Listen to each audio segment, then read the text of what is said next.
Digital Citizenship by Mackenzie Sivils.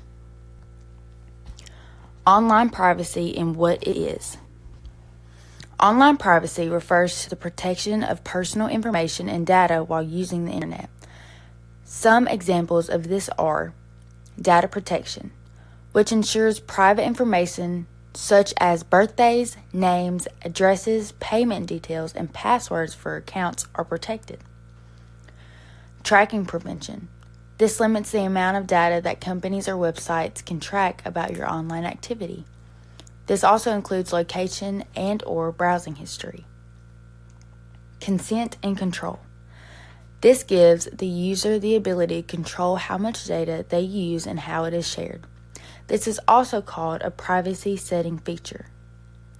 Many apps have this feature, such as Facebook, for example. In your privacy settings on Facebook, you can go in and check private. This makes your account private from any other person except for your friends. This gives you the calmness in your mind to know that not just anybody is looking at your page. This also gives you the calmness to know that not anybody can come on your page and find your information. Acceptable use of politics in the public schools. This is also known as an acceptable use policy, AUP. This is set in public schools that is a set of guidelines and rules that govern how students, staff, and sometimes parents are not allowed to use school technology. Schools must remain neutral when it comes to political parties, candidates. Teachers are prohibited from endorsing or promoting a particular politic agenda, especially in a classroom setting. Students have the right to express their beliefs in political engagement, but cannot be talked down to by teachers. In a history class, a lot of discussion is brought around politics. And a lot of students share their political engagement and how they view it. As a teacher, you cannot use this against them. You also cannot put them down for what they believe in and what they want to believe in. You cannot promote a party or candidates. You can only listen and agree and understand where the student is coming from. Cheating and plagiarism in the classroom.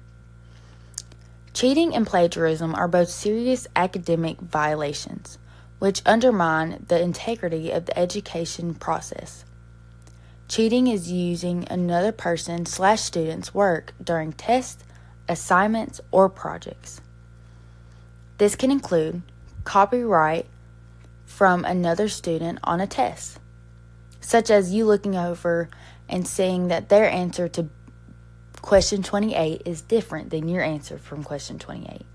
So you simply change it. That is called cheating. Using unauthorized materials or devices, such as phones, smartwatches, and notes during an exam. Many teachers say give them your phones, your smartwatches, and clear your backpacks. But for some students, they try to be smart and get out their phones and put it under their leg. This is also called cheating.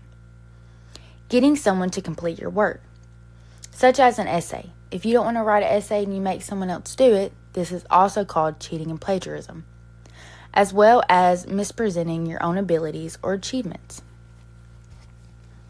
Cheating and plagiarism is in the classroom. Plagiarism is the act of using someone else's work or words without proper acknowledgement. Examples of this is copying and pasting text from a source. An example of this is book, internet, videos, or articles into your own work without citation. Paraphrasing someone else's ideas without credit.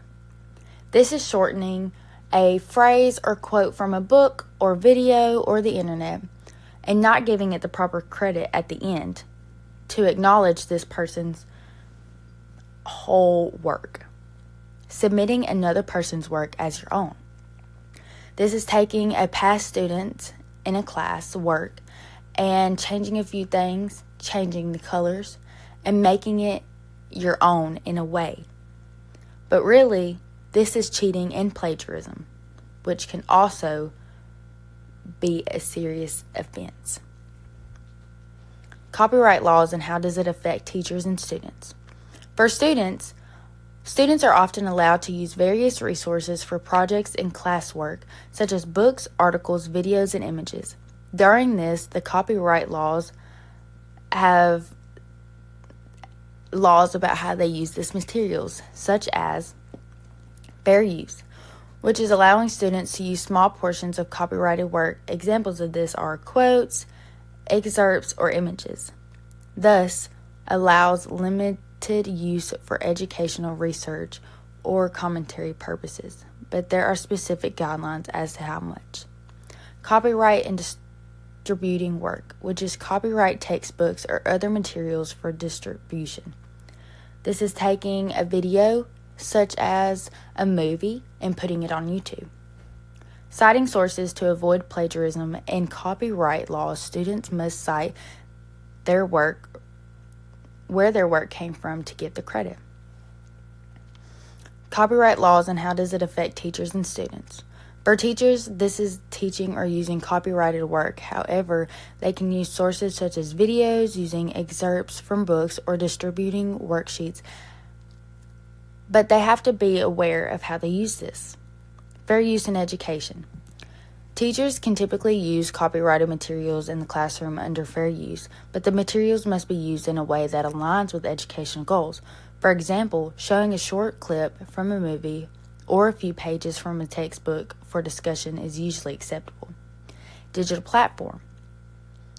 When using digital tools, online learning platform, teachers must be cautious about distributing copyrighted content like movies, books, or articles, unless they have permission or the work is in the public domain.